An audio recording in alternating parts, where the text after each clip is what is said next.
We can say to the world that when you put your capital in a Canadian company, when you put your future of your family in Canada, when you as a customer want to interact with a Canadian company, you can trust it.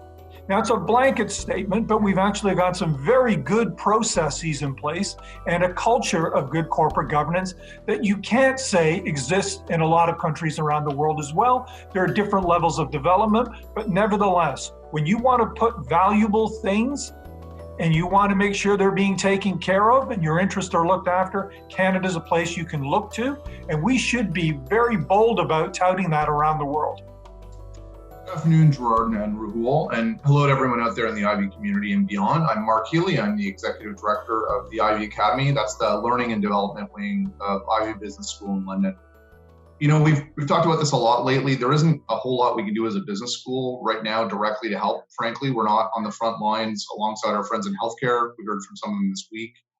We so appreciate their efforts and sacrifices, but we do hope we can help a little by calling on our friends with informed points of view and some lessons to share.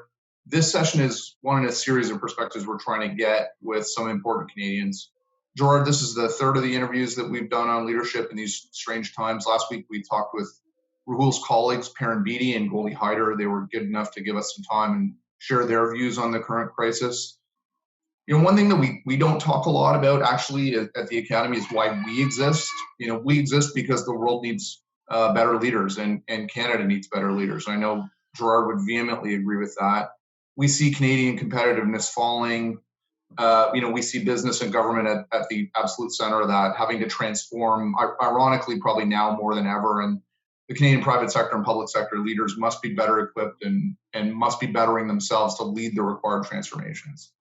Today, we're fortunate. We're fortunate to be joined by another great Canadian citizen who exemplifies everything that we stand for.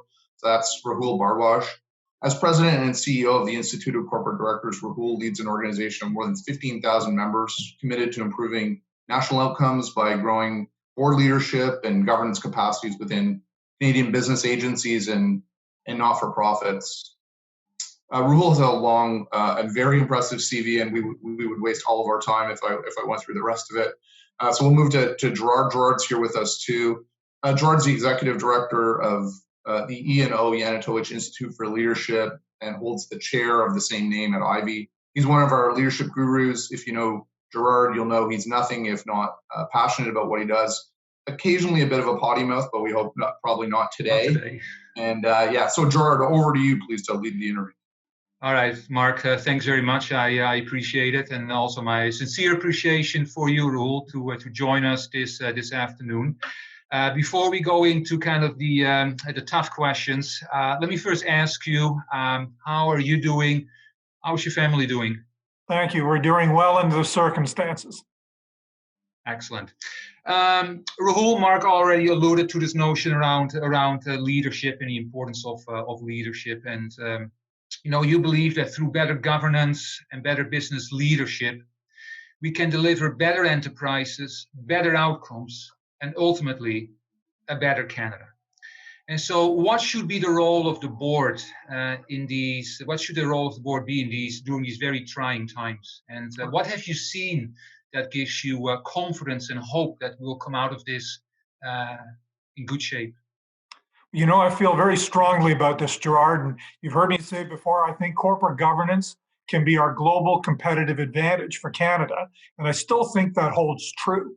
And at the very heart of that is what you'll see boards demonstrating right now, and it's all around trust. So what should boards be doing? I know we're going to get into that more, but it's about building trust. And there are a number of ways one can look at this.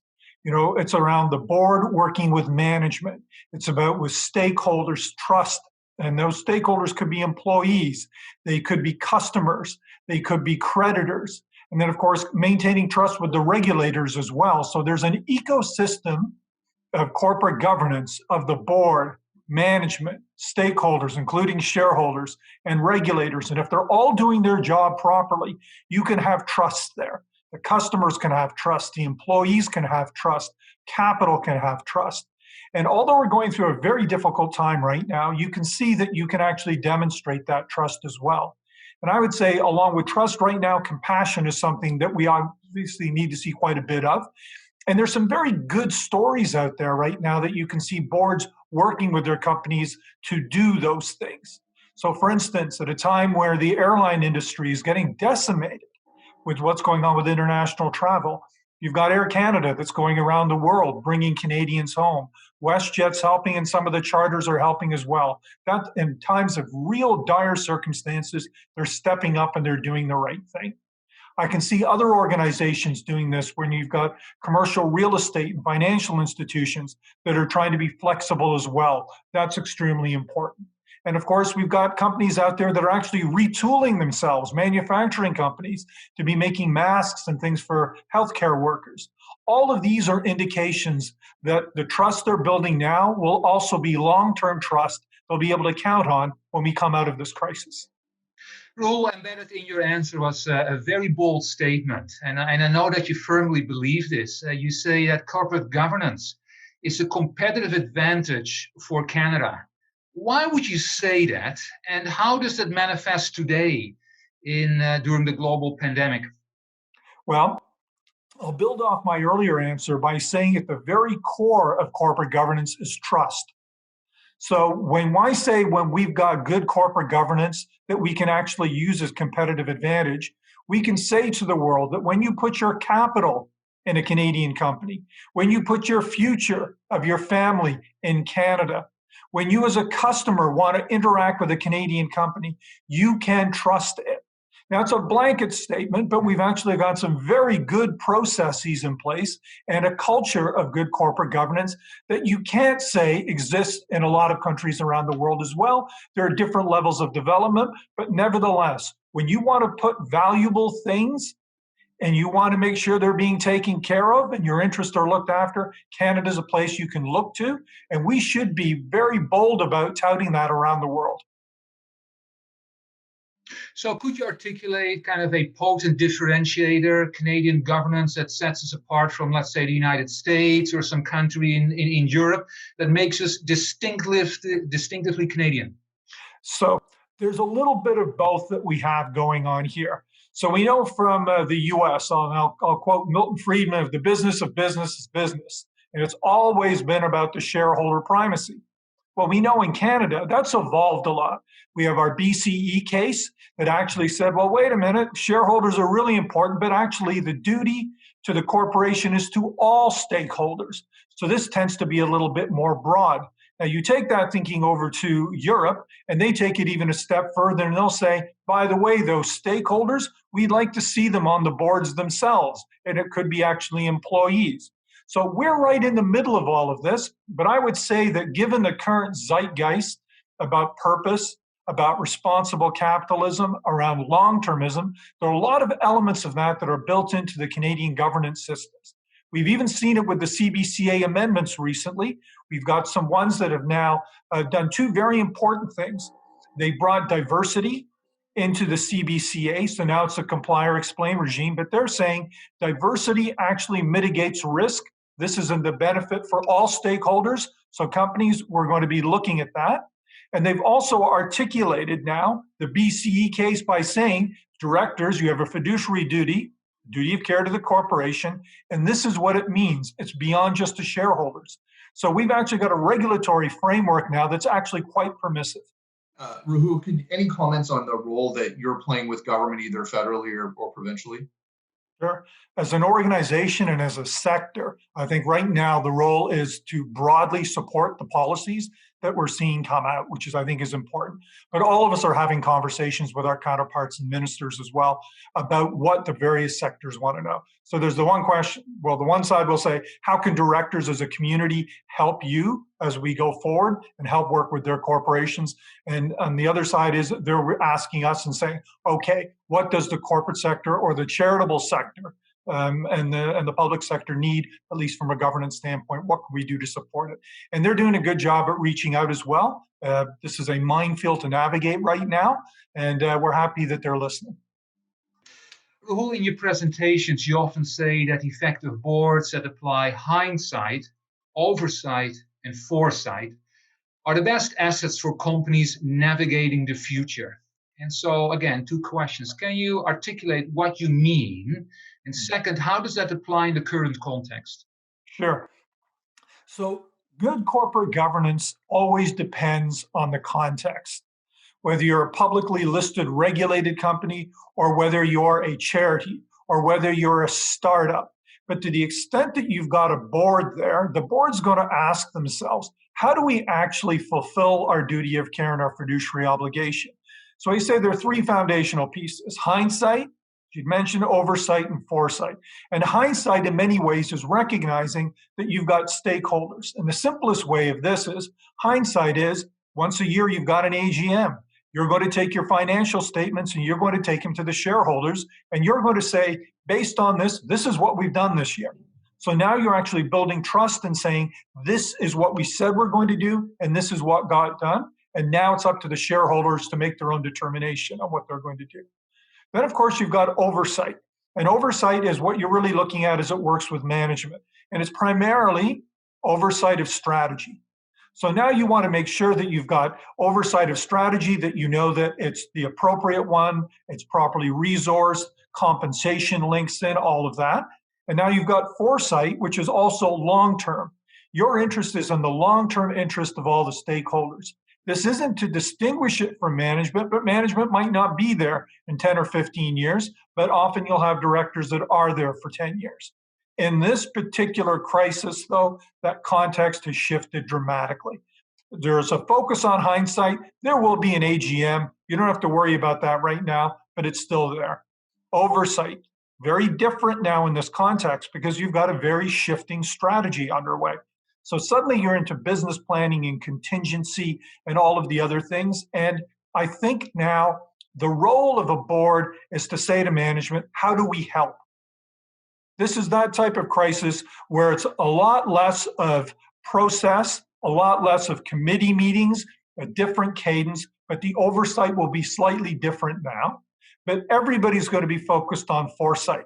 And the foresight is in such a context of uncertainty now, this is the real challenge. How do you work with management to actually give some clarity to what that foresight's going to look like, not only on the short term, which you obviously have to navigate, but then the medium term, but then again, the long term.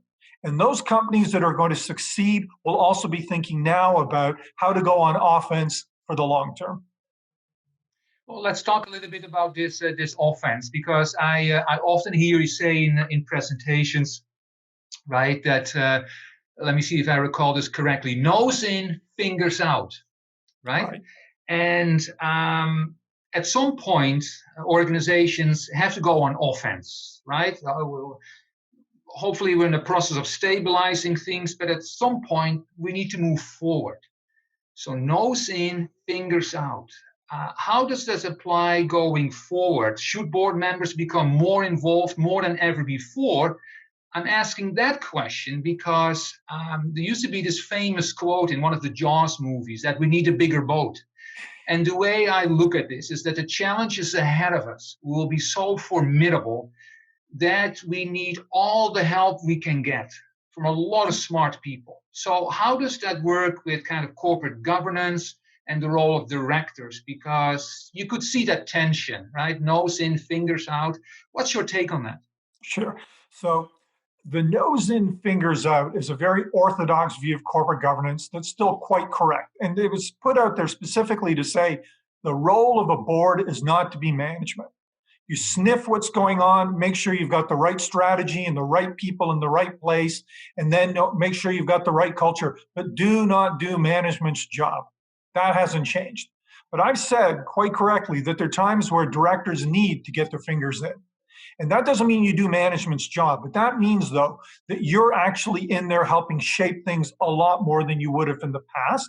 And a crisis is one of those situations. I'll give you an example where you would typically have your quarterly board meetings and the sort. Well, that's just not going to fly right now. The cadence of those meetings is going to be a lot quicker, a lot more important. You need to be there much more in the weeds around scenario planning and contingencies, whether it's around cash flow, whether it's safety of employees, whether it's about customers. You need to be in there. So the nose in is not going to work right now. But what's also really important is, to your point about we need a bigger boat, it speaks a little bit to the construction of the board going forward as well.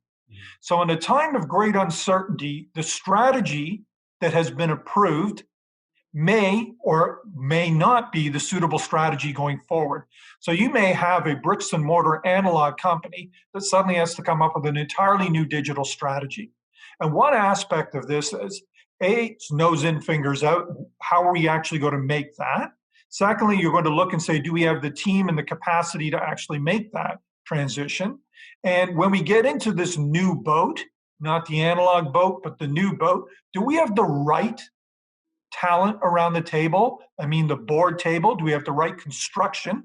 If we have no digital capacity today, but we're going to need it in the future, we better make sure we've got it. We better make sure that that capability can actually advance management's understanding too. So it's very different, and it's a very dynamic environment. Bill, you lead a large organization, over 15,000 members. You're the face of the organization. What questions does your membership have for you and your colleagues that work for the Institute of Corporate Directors? And I'm asking that question because you prefer to be a do tank rather than being a think tank. So what keeps you busy these days? What are the sorts of questions or the help that your membership needs from the Institute of Corporate Directors? That's a great question. It's one we ask ourselves every day. How do we continue to provide value? And I can sum it up by saying everybody wants to know who's getting it right. Who's getting it right, and how can we learn from this? So what we are, an organization around appreciative thinking. We want to highlight those organizations and boards that are getting it right and doing it well. Whether it's Air Canada, who in a time of dire crisis is still putting that aside to say, we need to go bring Canadians home. Or whether it's around financial institutions and commercial real estate that are looking at the long-term and flexibility. This gives permission to other directors and boards to understand how to operate in a completely new environment. So we're spending a lot of time communicating with our members to help them understand who is doing what, whether it's through webinars or other forms of communication, whether it's understanding geopolitical change. So we're having conversations with them about, this is the geopolitical change you can expect to see, what's going to happen to supply chains, right down to, this is what this particular corporation is doing in terms of compensation at the end of this fiscal year. Because you've got all these questions about metrics, KPIs, and of course, compensation. Well, what happens to stock options in this environment? Folks want to know. So we want to bring in people to them who've already figured this out and can share those stories. So it's a very dynamic environment right now. And I'd say the big question to answer is, who's getting it right? Exactly. Rahul, in the past, you and I have talked a lot about kind of the 3 C's of leadership: competencies, commitment, and character. Now, you already talked about some of those competencies around kind of strategic thinking, the importance of communication, and to always be working on the readiness, both individual and organizational readiness for crises. Clearly, we have seen the tremendous commitment on the part of leaders, the enormous sacrifice that many Canadians are making, the commitment to the role of leadership. You and I have actually written an article around the importance of leader character and the importance to board governance. Any thoughts on this issue around leader character, given the current crisis? That's a really important thing. It's character will be of great value right now. Calm, focused leadership is extremely important.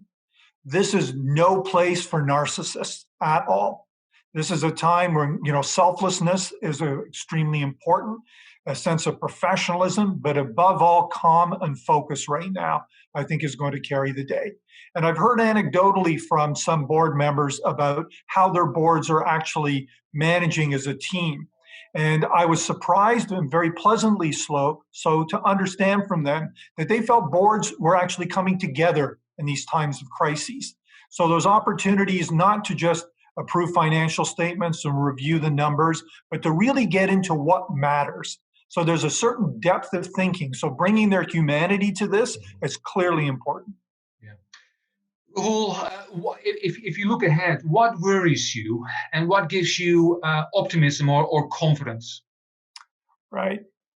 You know, just like anybody else, as a father, what worries me are that people are suffering. And the suffering is going to have various types of magnitudes to it, depending on where you are. But this is going to take some time to flush out through the system. And that's difficult to see. But you want to temper that with some real optimism as well. There are rays of light, both on the medical side, as we call it, the flattening the curve and the return to whatever this new normal is. And that's where I think I have a little bit of optimism. It goes back to corporate governance being our global competitive advantage. Within that is a statement about the culture in Canada itself.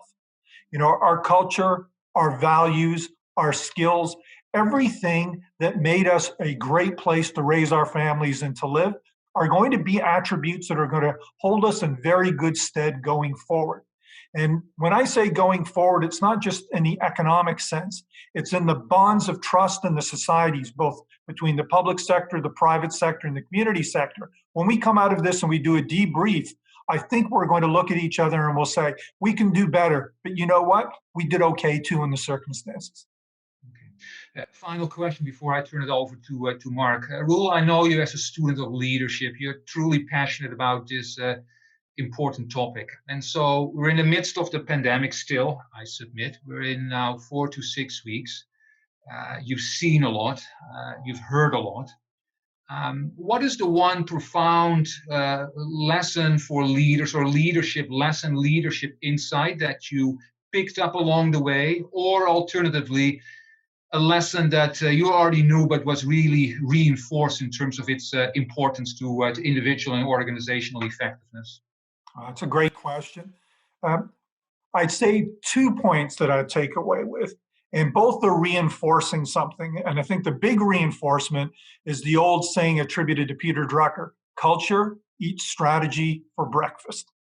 And if you really think about that, I think we'll see that culture, and I'm not talking about culture in the sense of compensation culture for a particular organization, but I'm talking about the culture and values that actually drive, that drives a province, that drives a country, that drives a company. You see that playing out, and that's going to have long-term impacts. When I think about how some of the companies are dealing with their employees now, some are having extremely difficult conversations around layoffs. Others are doing whatever they can to keep their employees with them, because they know how they treat them now will be remembered, and how they will be remembered as a legacy over the long term. And they're going to want to bring them back. Customers are going to remember that as well. So don't get too smart. Remember that culture eats strategy for breakfast, and that is being smart. The other one is got to be the importance of optimism. There are rays of light. There is an energy around optimism that's extremely important. And for good corporate leaders, if you're not optimistic, you're not going to be a whole lot of help either. Yeah, no, I like that very much. I heard a quote the other day, I think it was attributed to Napoleon, who said that a leader is a dealer in hope. Yeah. Right? And of course, when it comes to hope, there's a sense of optimism. If there's no optimism, if there's no hope, then what are we, right? Exactly. So, Rahul, want to thank you for your time. I want to turn it over to Mark to bring the session to a close. Mark? My pleasure. Yeah, just echoing what Gerard said. Thank you so much for making the time. And I know you fitted us into a very tight slot here, and we appreciate it. Appreciate the perspective. And Gerard, thanks for all the preparation that you did and running us through the interview today. Cheers. Thank you. Thanks, everybody. Thank you.